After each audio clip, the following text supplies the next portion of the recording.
Hey, hello everyone. I'm Geneva with the Levy Senior Center Foundation. We are happy to welcome both our in-person and remote audiences to today's Levy Longevity, Integrative Approaches to Mental Health with Dr. Geeta Maker-Clark. Dr. Geeta is the Director of Integrative Nutrition at Endeavor Health. She's the co-director of one of the first culinary medicine programs in the country at the University of Chicago and Pritzker School of Medicine. She speaks around the country on the power of food as medicine and started the first Midwestern CME symposium solely dedicated to emerging nutritional science and runs a Food is Power program with her medical students and chef in Englewood, Chicago for middle schoolers. Dr. Geeta sees patients in her offices in the Chicago area and by telehealth, and her work is deeply informed by her passionate involvement in the communities she serves. This program is made possible by the Levy Senior Center Foundation and the City of Evanston. As always, we appreciate your support of the foundation as we continue to work to connect our community of older adults. Please silence all your cell phones and reserve all your questions till the end of the presentation. And at that time, if you have a question, please raise your hand and wait to be called on. And I'd like to now turn things over to Dr. Geeta. Thanks, Geneva. Thank you, everybody. It's lovely to be back here again. I've been here a couple times in the last month or so, and so there's a few familiar faces. Has anybody come to any of the other talks that I've done? Great. So I'll bring in some of the previous topics into today's lecture. But today I wanted to really spend some time focusing on mental health. I feel like mental health is really undervalued as an extremely important part of our overall health, right? You can be exercising, you can be eating well, you can be sleeping well, but if you're not feeling well in your spirit and in your soul and your mood, it really affects your whole life and your whole day, right? So it's a very vital aspect of our health to think about how we can be healthier mentally, especially in these times of extreme stress that are both personal and planetary. So I'm going to help sort of outline some of the ways in which we can do this from an integrative medicine perspective. And then at the end, I'll leave some time to ask for you to ask some questions and go into some specifics. All right, so the mental health crisis, and this truly is a crisis that we're facing right now, I'd say not just in America, but globally, that 1 in 5 adults is experiencing some kind of mental illness every year. And we're seeing increasing rates of anxiety and depression. Of course, we're also seeing this increasing a lot more in our young people, which is even more troubling. And conventional medical care often really focuses on the symptoms, right? Once you already have the symptoms and not so much those causes, the deeper underlying root causes of why our mental health might be unsettled or unstable. And I feel there's a really urgent need for prevention and whole person approaches rather than a completely pharmaceutical approach to mental health issues once someone is experiencing these issues. And I know that's what most of my patients and most of you want as well. So what does it mean to think about integrative mental health? What does that really mean? It means that we're looking at what the current evidence-based medicine and research is showing, and it's also combining with therapies that are complementary, often that don't have side effects, often that are drawn from other ancient wisdom cultures. But when we're looking at integrative health, whole person health, we're treating the mind and the body and the spirit as all being interconnected rather than completely separate and needing to be, sort of cared for and tended to in separate realms, but that we are full beings, that our whole health revolves around and requires us to tend to the fullness of our beings. And that means we have to focus on our own self-healing, our self-care, building resilience within ourselves and preventing, getting to the point where you're really feeling terrible and, sort of down deep in a hole, which is harder to get out of. So in integrative medicine, we're really interested in personalized care, relationship-centered care. And that doesn't always mean with the physician. That means with therapists. That means with friends and community members. It means with counselors and people, that work here at the Levy Center that can be of help. So, really focusing on relationship. I think the reason that this kind of approach is really required right now is because, again, we're not looking at root causes in the biomedical approach. We're often looking at the symptoms after they've already been around for a while and are harder to treat. And the truth is that the way that we eat and the way that we live in our environment and how we handle stress really does shape our mental well-being. I often tell people we can't control the stress that comes into our life, but we can control how we respond to it. That is under our control. So these are very stressful times for us to be living in. We can't control who's being elected here and there, or, like what's happening in Evanston right now on our streets. But we can control how we respond and react to that. And that can make a very big difference in our own mental health and the mental health of our family, our community. And I really do believe prevention is the most sustainable path to health, not just for mental health, but for all aspects of health. So in some of the previous talks that I did, I think a couple weeks ago, we were talking about brain health. And mental health and brain health have a lot to do with each other. So I'm going to bring back some of those same core concepts. But the brain is very, very adaptive. Even in older age, it is very adaptive. And our habits shape the wiring of our brain, and we can change our habits even when we are older. I had sort of spoken in one of the previous talks about this idea that you can't teach an old dog new tricks, and that's absolutely false. You can teach an old person new tricks by really creating a environment where the neurons in your brain are constantly making new connections. And one of the ways I talked about doing that was actually through dance. And there's a lot of research around dance as one of the most important physical activities to help increase neuroplasticity. And in fact, the only physical activity that has been shown to reduce the risk of dementia significantly. So the brain is very adaptive, and movement and rest and purpose all help improve our brain's resilience. And I'll go into some more detail around this. Good nutrition, deep emotional connection to other people foster neuroplasticity. So healing the brain and making it more resilient to the stressors around us and helping us avoid depression and anxiety begins with the daily patterns that we create for ourselves. And sometimes we have to create new daily patterns if what we're doing is not working for us, right? If we're finding ourselves feeling pretty low or very, very stressed out. We need to look at our own selves first. Since we can't control all of this, we can control this and say, what are the patterns that I can change to help my brain and body and spirit be more resilient?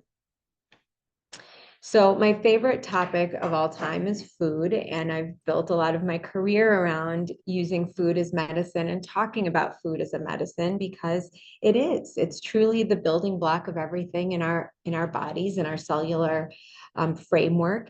And it's a medicine that we take so many times a day, right? So if you're taking a bunch of pills to help with various medical conditions, but then you're not being mindful about the things that you're eating, it's almost like you're taking in poisons over here and medicines over here. And really, it's the other way around a lot of times. We should really be treating that food as the medicine so that we can tolerate the side effects of the pharmaceuticals that we have to take. So nutritional psychiatry is actually a real field now. It's been kind of burgeoning for the last few years.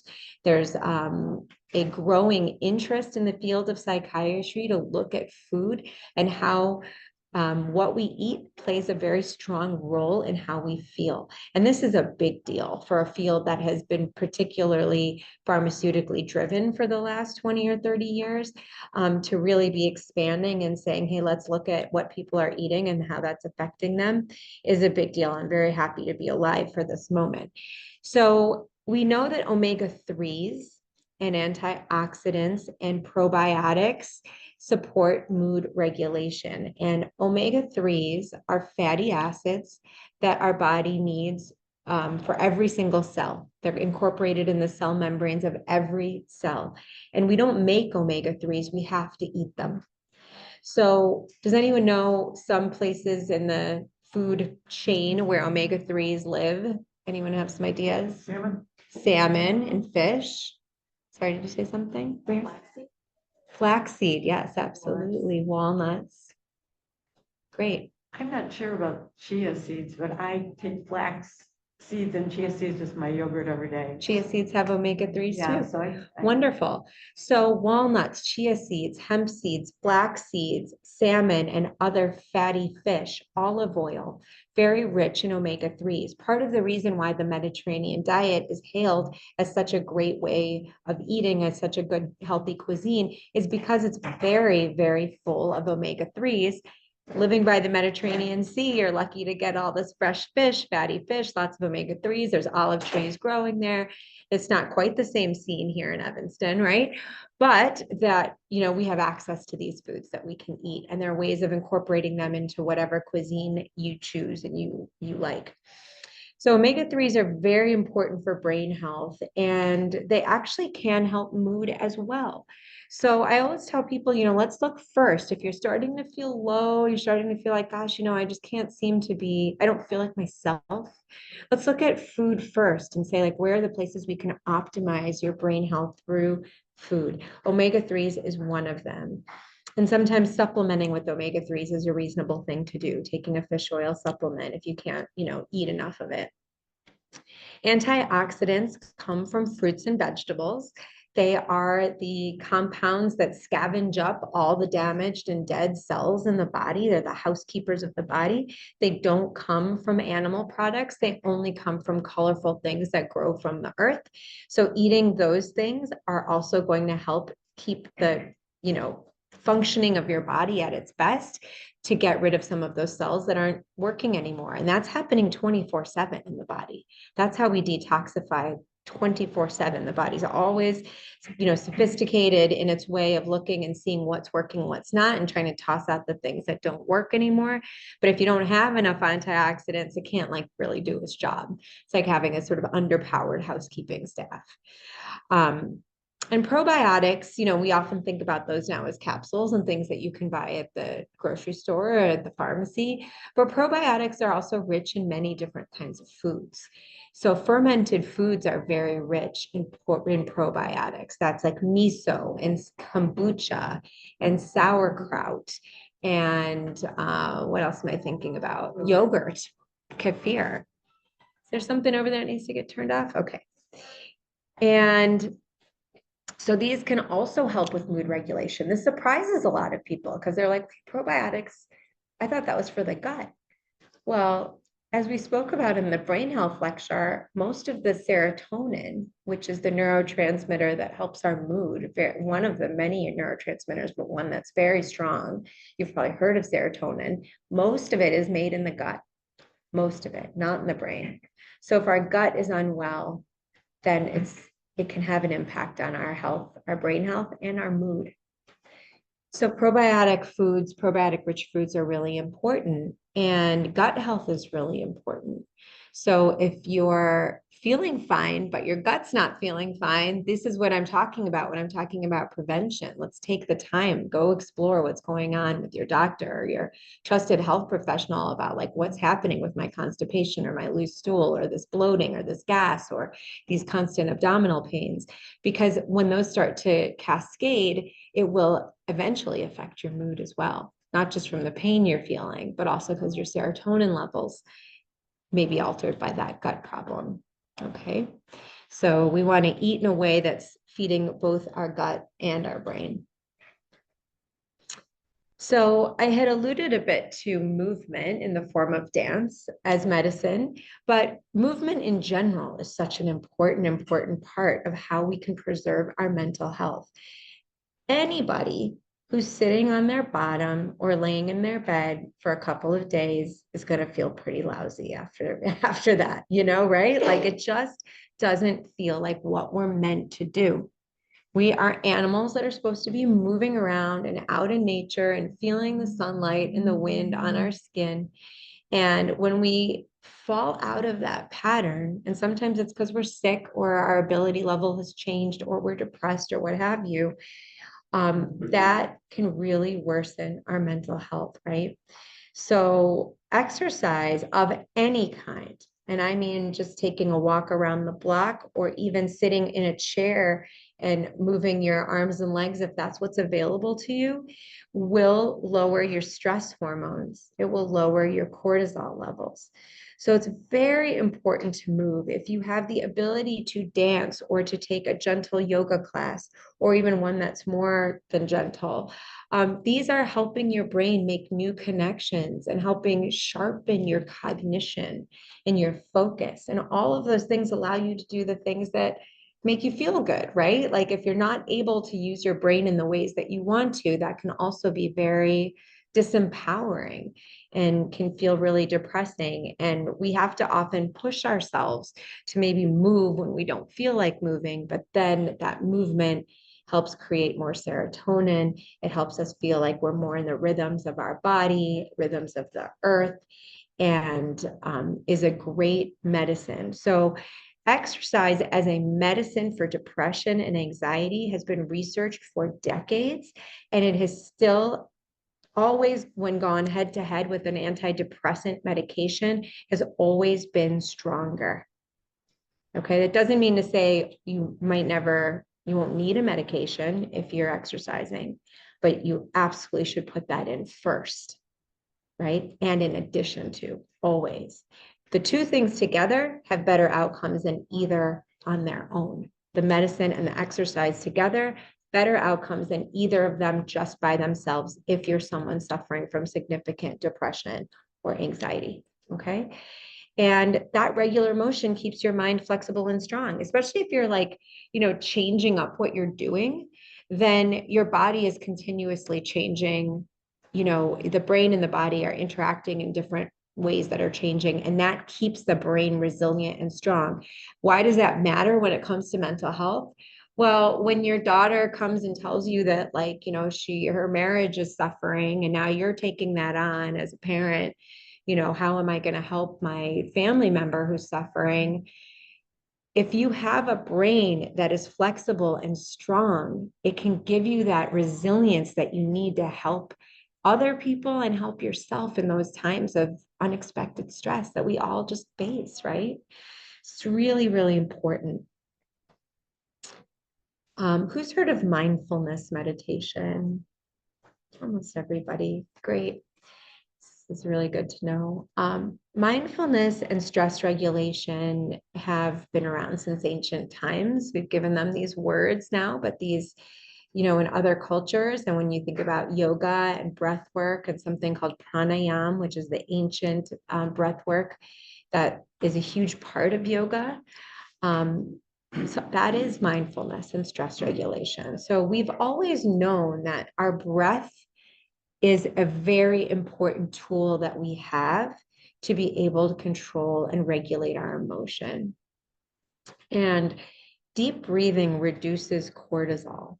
Cortisol is that stress hormone that's not always bad stress. We have good stress in our lives too. We need to have a little bit of stress to be able to get out of bed in the morning. A stress of your body saying, get out of bed. You have to go to the bathroom. You have to do these things, right? Those are good stresses. Cortisol is really high in the morning. So when that cortisol level is really high, and then as the day goes on, it sort of dips down, we want to keep that curve looking like this and not the cortisol staying up here all day long, which is what happens with a lot of us because there's so much stress coming in as an input, and that cortisol doesn't get a chance to go down. But we have the power to reduce cortisol through our breath. And these practices actually can help build your own self-awareness and your own calm. I will teach you a breath work at the end of this talk that you can use or add to your, sort of protocols that you already have. But the breath is this amazing, free, accessible, constant way that you can always be checking in to your own mental health. Maybe you were rushing to get here. Maybe you were a little bit late, right? Life is lifing all the time. So you get here and you sit down and you're like, right? Okay, now I have to start paying attention where I missed the first couple things she said, and where's my notebook or whatever it is, all the things that we go through. When you can access your breath in those moments, right? When you can access, okay, well, I'm here now. I'm going to take a deep breath through my nose. I'm going to exhale through my mouth.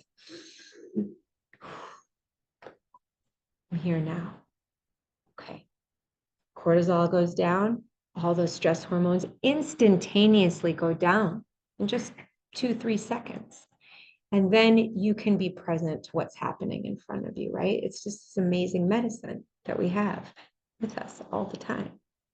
So I'll teach you something at the end of class here today, but I do want to remind you that your breath is always there for you. And as soon as you slow it down and deepen it, even if it doesn't have to look a certain way, it doesn't have to be a way that anybody taught you, as soon as you slow down and deepen your breath, big belly breath, let your belly fill up with that big breath, you will feel different. And as you train yourself to do that, you will start to rely on it more and more. You see, oh, so-and-so is calling, right? Like just you start to train yourself. Oh, I'm in this traffic and getting late to wherever I'm going. Stay with your breath. Can you imagine how different the world would be if we all just took a couple breaths before we reacted to whatever was coming at us? So you can teach yourself to do this, and then it becomes something you really count on and rely on for your own benefit and regulation. So yoga is an ancient practice that comes from India, and many people think yoga is all poses. It's all warrior pose and down dog and touching my toes. That's part of it. That's the posture aspect of yoga. But there are 8 limbs of yoga. And one of the main limbs of yoga is breath work, is pranayama. Here in the States, what was brought over as yoga and kind of repackaged as yoga was just the physical part. You got to class and now everybody's like doing all these movements and kind of using it as a form of exercise or fitness, which it can be.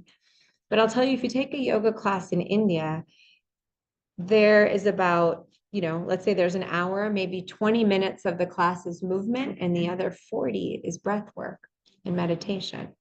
Because the postures were designed so that you could move energy through your body so that you could then be still to do your breath work and meditation. They weren't supposed to be the whole practice. So again, the system of yoga is to help us improve emotional resilience. If you've practiced yoga and maybe you've only gone to classes where all they're doing is physical work, I would encourage you to come a little early or stay a little late afterwards and do your own breath work, because that's what it's really designed for. And you will find your breath is slower and easier after a yoga physical practice. Tai Chi also works in the same way. Tai Chi is a form of traditional Chinese medicine. Also, a lot of beautiful flowing physical movement, but also tied with breath. So there's no hierarchy of these, sort of practices of one being better than the other. Find something that you like and bring that into your life and your lifestyle. And I think both of these things are offered here at the Levy Center, yoga and Tai Chi. So even a couple of minutes a day makes a difference, even if it's before you get out of bed. That's when I do a lot of my meditation and breath work, is before I even get out of bed. As soon as I get out of bed, things just start happening. Like I'm taking my kids to school. I've got to get to work, my dog, my this, my that. There's all these needs that start coming in from the outside world. I find for me, if I can start with just a few minutes in my bed, collecting myself, breathing, meditating on the day, setting intentions, the day goes very differently than the days I don't do that. So find a couple of minutes whenever it is, whenever it works for you, beginning of the day, end of the day, when you're eating, before you eat, after. And you'll find that even in a week's time, you will feel different. Your mental health will feel more balanced. So nature and light, this is one of my favorite things to talk about, because I think that we have somewhat forgotten how tied we are to light and dark cycles because we have electricity and we have phones and we have computers. We have light going on all the time. But, back in the day when the sun set, that was kind of the end of the day. Like you lit a candle if you had one, maybe you wrote a letter to somebody by candlelight or read a book by the fire or something like that. And we were much more connected to light and dark cycles. And our bodies are sophisticated and amazing and completely attuned to light and dark. Part of why this week is so hard on us with this daylight savings business is because that's a false thing humans made, right? Like now it's dark at 4 o'clock. And that makes you feel tired by 6 o'clock or 7 o'clock. But most of us don't go to bed then because we have stuff to do. So it's a very tiring week. And it usually takes 2 to 3 to 4 weeks to adapt to these daylight savings changes because we are so tied to light and dark cycles through our eyes, through our retina, our optic nerve, which goes to our brain, all of these sensory cells that are telling us when it's daytime, we should be doing active things, and when it's nighttime, we should be settling down for sleep. So sunlight, morning sunlight in particular, boosts your serotonin levels, boosts your neurotransmitter levels, and it helps create that balance of morning and night, and so that your body gets retuned to that. Very important. I'm sure you've all spent nights where you've been up very late doing something or the other on your phone or talking to people or scrolling or whatever it is, and you just don't feel good the next day. And it's not just sleep deprivation. It's actually because your body didn't let its melatonin levels ever go up. Melatonin only goes up when there's darkness. So if we're around all this light, the hormones don't adapt in the ways that we're meant to adapt. And nature exposure, then being in the sun and that morning sun actually reduces inflammation. And what most people don't know is depression and anxiety, because anxiety and depression live on the same continuum. It's an inflammatory disease. People are always like, well, arthritis is inflammatory and cancer is inflammatory, and irritable bowel syndrome, but not depression. Depression is something in my mind. No, depression is a result of inflammation also.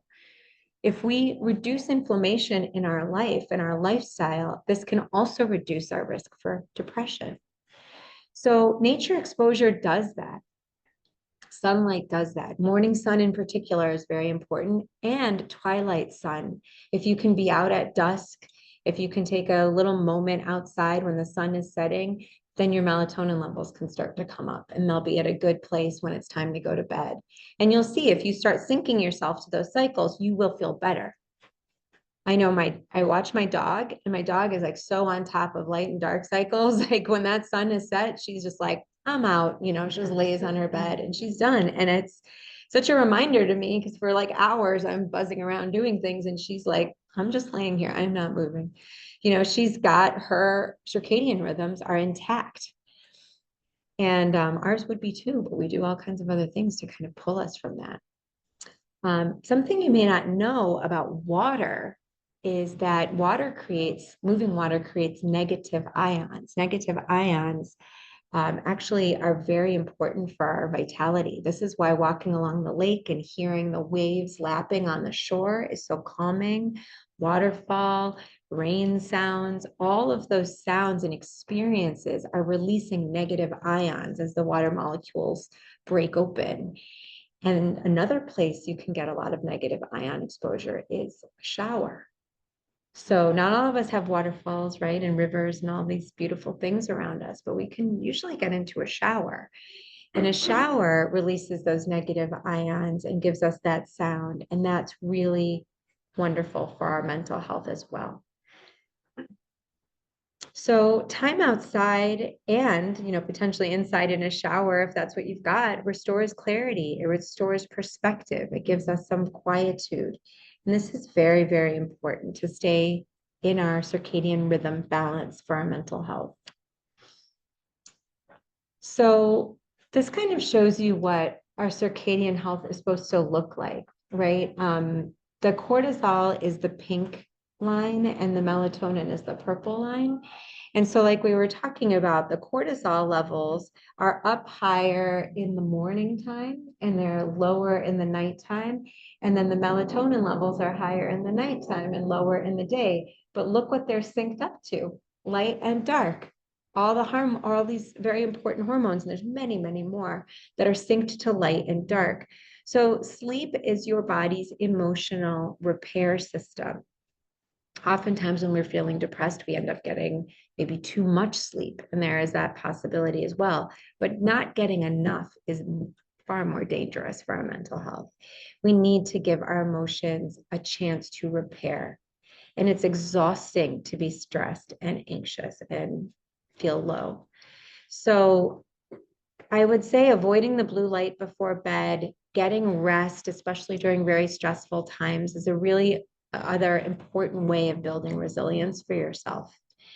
I'm focusing a lot more on prevention in this talk than I am about treatment. If you are someone who already has been diagnosed with depression, or maybe you're already on medication, it's a little bit of a different story with sleep.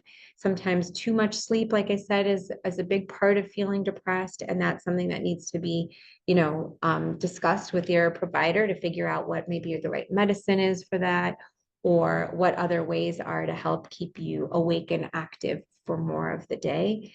But as a preventative and as a way of building resilience, sleep is very important. So I want to move into social connection. And I feel like this place does such a good job of that. And I'm so grateful we have the Levy Center in this community and so many other really important community centers in Evanston and in the area, because loneliness is also a very big part of why people's mental health is suffering so much right now. Loneliness is very harmful to our health. In fact, it's even been equated to being as harmful as smoking 15 cigarettes a day on our health. We are herd animals. Humans are herd animals. We are not lone wolves. We are not meant to be alone for long periods of time. And belonging, being a part of something, whatever that is, strengthens our emotional regulation. It strengthens our nervous system so that we can handle stressors when they come. When you're out walking alone and like you hear something, how different you respond than if you're walking with a friend, right? Like you feel a threat. And especially if you're a woman walking alone, like our nervous systems are just on high. When you're in a group, when you're with someone else, it just strengthens that emotional regulation. It just calms the nervous system because we are meant to be in packs. The individual nature, the individual sort of way in which this culture has grown up around, like doing things on your own and like being very strong because you're able to do things on your own, has actually, I think, been a great disservice for community building, because what we actually need is each other. And now we need the strength to be able to have a community, because we've gotten so used to being alone. When sometimes you're around other people, you're like, this is too much, I can't deal with all these people. Well, we've just gotten so like isolated. It sometimes takes time to grow ourselves back into community. But one way to do that, and a lot of the research backs this up, is to find some kind of purpose, right? Whatever that purpose is for you, whether that's being in an art community or providing service to your community. We had this big community food drive on Sunday. You probably heard about it, the high school, where, I don't know how many tons of food were collected in several hours for people losing SNAP benefits. And what I saw there was people who had an incredible sense of purpose, an incredible sense of wanting to help the community. And in that purpose came the community building and came a lot of joy even in a time of crisis. So finding that purpose gives us meaning beyond our own individual self, like how we're contributing, what each individual one of you has to contribute, which all of you have many things to contribute. What is that you want to put out in the world in this lifetime? And that's how we build our social connection and give ourselves that protective medicine from falling into the dark holes of mental health issues. And this is, it's easier to talk about it than it is to do it. I'm very aware of that. Like you may know what your purpose is or what you want to do, but not have like the ability to know how to do it or the connections or contacts to. But if you can speak your purpose into even one person who you think could help, maybe it's one of your kids or grandkids or friends or someone here at the Levy Center or at your faith, your place where you practice your faith, I promise you, people will help you be able to contribute in ways that serve you. And you just need one person to start building a community. You don't need 20 friends. You just really need one. This is really vital, and particularly vital in these times. So I wanted to speak into some specific therapies because I know people are interested in this and want to ask about what particular like nutrients and herbs they might be able to take to help support their mood regulation or improve their mood. There is an herb, and I'm not going to be giving doses or anything like that. I just want you to be aware of these things because this is very individual. You need to absolutely speak with an integrative medicine doctor or your physician before you start taking a supplement. They're over the counter, but they're not FDA regulated, and they might interact with medicines that you're already taking. So it's really, really important before you start something that you talk to a professional about it. But there are things that are very helpful in the plant and botanical world and that have been used by all of your ancestors to help with emotional regulation.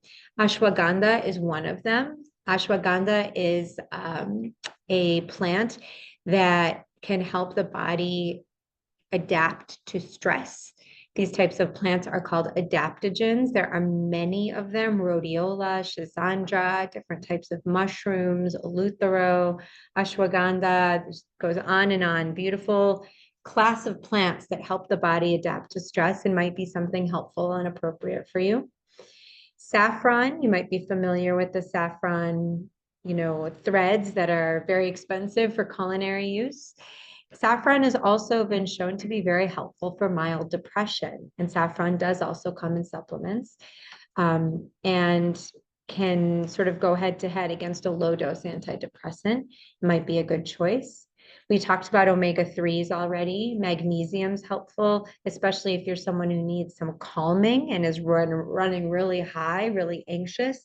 Magnesium is a muscle relaxant and can help with sleep and generally is a very calming mineral. In fact, one of the products that is often used that you can buy in the market is a powder that's called Calm, and it's magnesium powder. But that's what it's kind of known for. But supplements, I want to add that, they complement very well if you're on another medication. They complement all the other things that I'm talking about, but they aren't replacements, right? You can't kind of carry on in the exact same way, not change anything else, but take a supplement and, imagine you'll have good results, because there is very slow, gentle medicine that's meant to be used in complement with all of these other things I'm talking about. I think I've dove pretty well into these ancient systems of Ayurveda and traditional Chinese medicine, but I want to mention that all of our cultures, our cultural foods, our rituals, our ancestral wisdom, all are about connecting us to healing in community and healing into the land. So if you think back to your, elders that maybe you grew up with and what some of their practices were, or if you do some research into your own ethnicity, your own culture, the countries that you all come from, you will find that there are healing practices that you may want to resurface for your life that can help you be more resilient and more emotionally well. Because all people knew how to do this. We're at a particular chapter in time where I think we've lost our way, and we can find our way back. Some people had asked questions in the email that I wanted to specifically talk about, like different emotional transitions that come along with aging. I think in society right now, there is this sort of idea, well, there's a great focus on longevity, which I'm loving, vitality and longevity, not just living a long time, but having a long health span, not just a long lifespan, being healthy and vital as we get older, knowing that aging does bring a lot of change and challenge, right? There's a shifting identity. A lot of people retire, and then that reshapes your purpose. Well, what am I really doing anymore? I was doing this for 30 or 50 years. And like, now what's my purpose? What's that going to be? But our emotional growth continues through our entire lifespan, and so it's important that we reframe aging as an evolution and not as like a failure or not as sort of like the end of something, but it's an evolution into a different time of life where, in again, most cultures, this is the wise years. These are the wisdom years. These are sort of the resting years. You get to like share your experience that's so hard won and earned with younger generations so that they can benefit from your knowledge, right? That's what it means to be an elder in our cultures. And we need to bring that back to American culture where aging has kind of become more like, well, now you're not as useful as you were before, which is very capitalist framework, right? Like, oh, if you're not productive anymore, like, oh, you're not that useful. Well, that was never the point of aging. We're never supposed to be productive until the day that we die. The idea is that we like keep evolving and using our skills and our wisdom in different ways, right? So this can help ease some of the emotional transition if you reframe the paradigm as evolution and renewal, because there's so much left to do. Some folks had asked me about downsizing in particular. I know this is a very, very difficult thing to do no matter what time of life, because letting go of the things that you've loved and you've cultivated feels like grief. It is grief. And the things that you've surrounded yourself by have stories and identity. So downsizing can be really tough. And I would really encourage you to get help with this and not try to do it alone. Bring in folks that you trust. Maybe it's not your family. Maybe your family is more like, just get rid of everything, and you're feeling like they're not cherishing the things that mean the most to you. But bringing in people you trust to help you so that there's some ritual and gratitude around the objects as you let them go, and you'll feel better letting go of things when there's some gratitude and intention around who you're passing them on to or what other new life you're giving to those things, rather than just being like quickly getting rid of stuff and then feeling all that deep grief that one might feel after that. But I encourage you to think about releasing your material possessions as being a way to create space for peace in your life. And again, reframing the creation of space rather than the letting go of things that feel like a loss. So get help with that, with the downsizing. And then, of course, there's the loss of friends and the loss of people we love as we get older from disease or just their natural transition. So, sharing loss, using music and storytelling and time in nature can all foster healing, and so much better than being by ourselves and trying to hold it all in. They say, because grief and pain by ourselves make us sick. They actually increase inflammation in the body and they make us very sick. And that gives the body like this contracted sense, and there's more opportunity for disease to sort of take hold. So even in these terribly difficult times, if we are, singing or listening to music or even going to like, your synagogue or church or wherever people are singing that you can chime in, it moves energy through the body. It can help move grief through the body. Okay. And then finally, I just wanted to move into supporting the aging brain. This is some things I've talked about already in previous talks. So I just want to remind that there is some research around the MIND diet. The MIND diet really is a combination of just a low sodium and a Mediterranean style of eating that was shown to really help boost cognition, boost your sharpness, And curcumin is the active ingredient in turmeric. And we talked a bit about this in the brain health talk. Turmeric is a spice that you can use in your cooking. And it needs to be emulsified in a fat. So you don't sprinkle it dry. You need to put it into an oil and heat it up and saute some things in it. And then it's really well absorbed. And turmeric is a very important compound. If you like that spice and you find a way you can use it, I would. We've already talked about movement, meditation, creativity, social engagement. These are all the ways that we support our aging brain. And then, of course, cultivating meaning, maybe being a mentor for someone, volunteering so that there's legacy for this incredible life that you're living. Connecting to the youth. I love working with young people right now because I've kind of decided that it's really impossible to try to change the minds of most adults. And not that I'm really in the business of trying to change anyone's mind, but I think that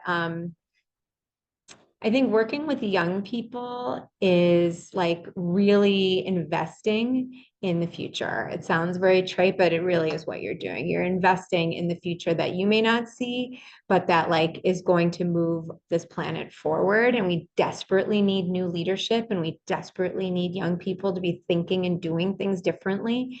And pouring into them, it feels really, really good. So I would highly encourage that intergenerational connection. And think about your aging as a deepening of your life and not a decline. So, the path forward, I think here is that to help yourself, stay strong mentally and prevent mental illness from like really deeply taking root is to stay in a place of well-being, to stay in a place of balance through your lifestyle, through your daily choices. They don't have to be grandiose. They can be, lying in your bed in the morning and taking those few deep breaths. They can be just taking the morning sunlight outside in the porch.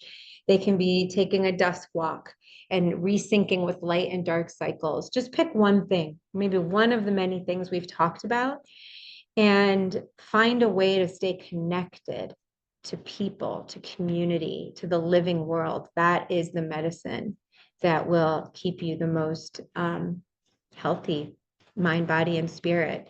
And I hope this work will help ripple outward with compassion and curiosity for all of you. And I've got a little bit of time to take some questions. So I thank you for your attention. Yes.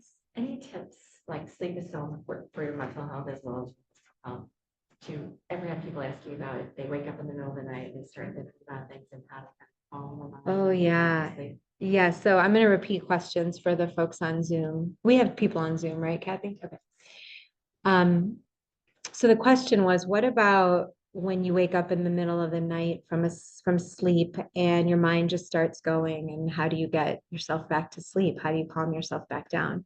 Yeah, this is something I even work with my teenager, like it's something that like I think kind of affects the people across the lifespan. And I do think the preparation for sleep before bed actually really helps with those middle of the night wake ups.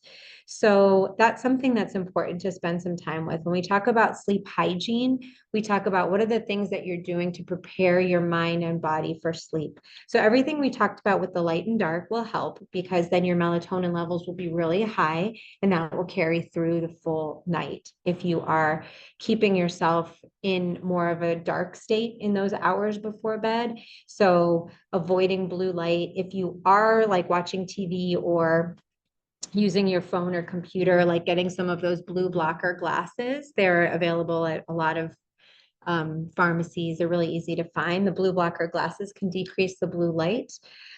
Staying away from a lot of intensity of emotion, like getting really stressed out, paying bills at night, or like watching, scary things on TV or what have you, or scary things on the news for that matter. Really trying to keep that nighttime 2 hours before bed protected. Magnesium can be very helpful before bed to prevent the middle of the night wake up. And then if it happens anyway, and you feel your mind just off and running, this is where we tap into our breath again. So using a breath I call the 4-7-8 breath. This was taught to me by Dr. Andrew Weil, who started the fellowship that I did in integrative medicine. And I'm glad you brought it up because I forgot I was going to teach you this. The 4-7-8 breath is a way that we can quickly bring the nervous system down just in 2 cycles, and that can help often clear the mind. Okay, so 4-7-8 refers to the time that you're breathing in. You're inhaling for 4 seconds through the nose, you're holding for 7 seconds, you're exhaling through the mouth for 8 seconds. So you're inhaling 4, holding 7, exhaling 8. I'm going to show you what it looks like one round, and then we'll do a round together. Okay, and the initial inhale is going to be completely through your nose, and I usually exhale completely first so that I can get a nice big inhale. Okay, so I'm exhaling completely.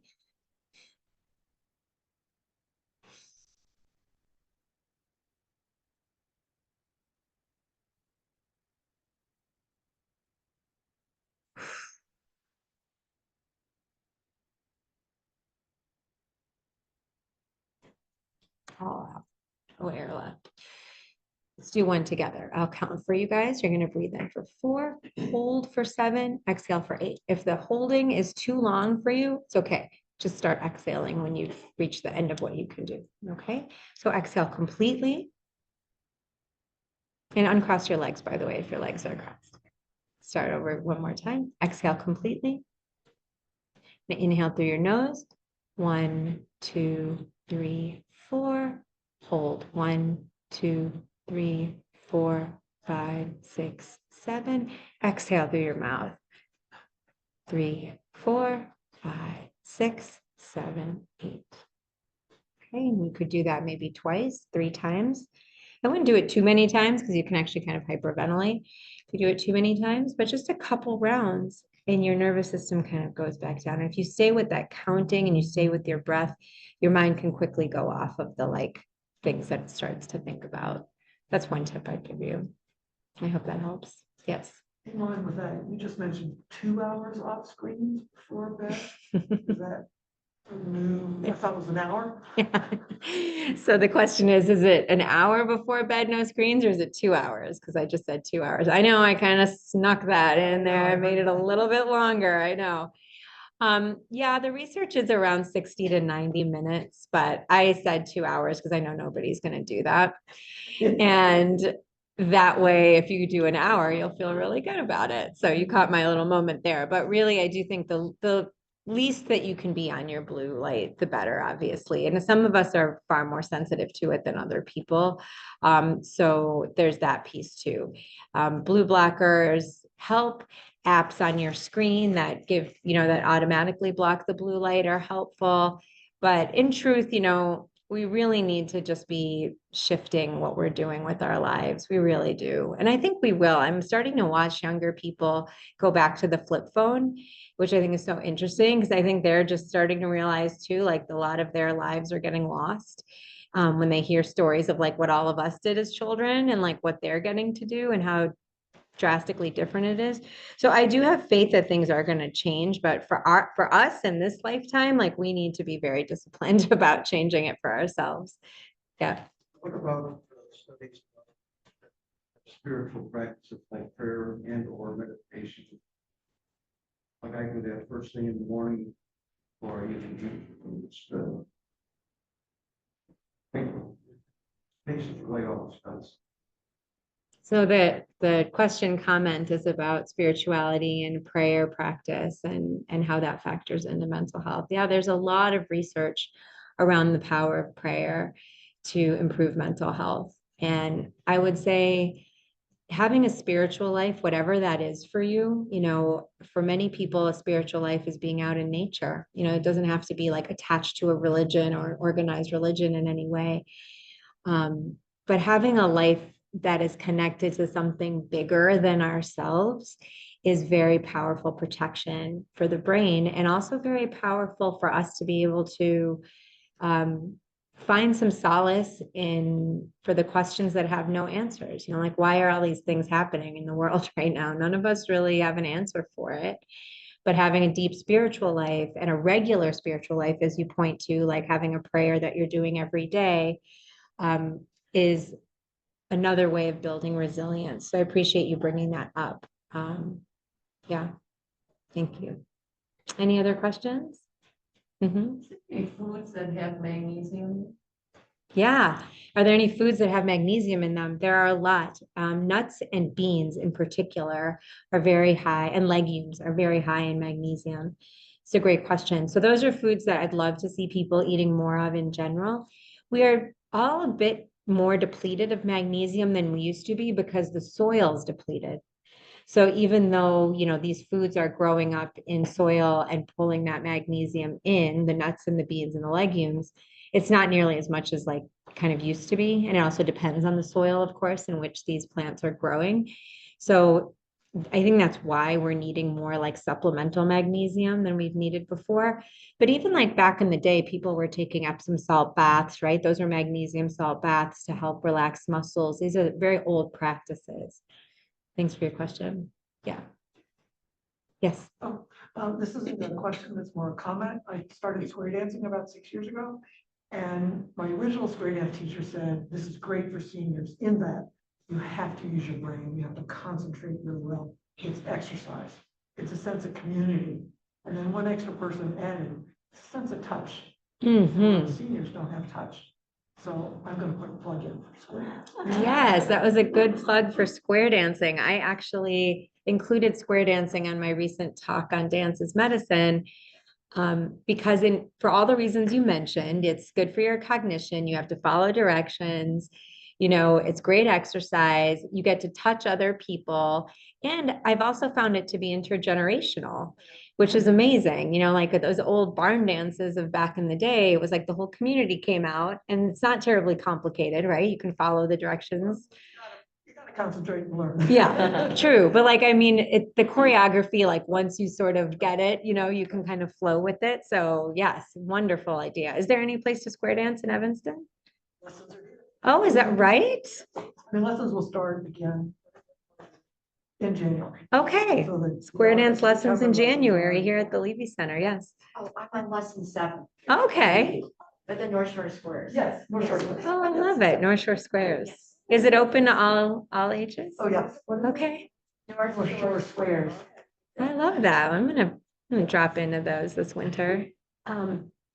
I've been doing Zumba for years and in low impact, and the thing is, you have to use your brain. Yes. And what I've noticed, if I go somewhere else and I do some other type of dancing, I can do it because of the Zumba I've been doing. all these Yes, years. right? The other thing I wanted to share is Walsh Apothecary on Central Street. Yes.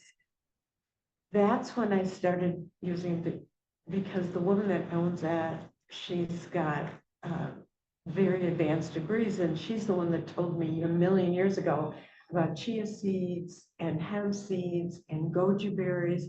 And I put this in my yogurt every day with nuts and fruit. I mean, it's been like 20 years. Wow. And I'm just saying, all the things you were talking about are in the yogurt in this breakfast. So, Yeah. It's a great breakfast. yeah. She was saying she eats It's yogurt just- with it's chia just and working. goji and what is it? Goji, chia, and what else? Goji berries, Uh-huh. and chia seeds and flax seeds. and healthy yogurt, Yeah. with nothing like with Yeah. a lot of Sugar and stuff, flavors and fresh fruit and fruit. and nuts. Wonderful. It's a great And breakfast. Now, you were doing this whole thing, and I was thinking, okay, I'm doing this. Yeah, it's a good brain So health, maybe, emotional health breakfast.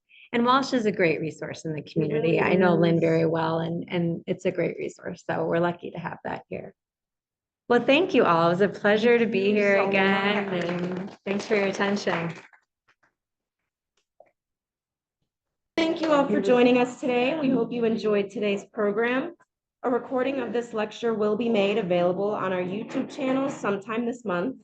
And please also consider supporting the Levy Senior Center Foundation with a donation today, because your generous donations help us to continue to create opportunities to serve the older adults in our community. And thank you again, and we hope you have a wonderful rest of your day. Thank you.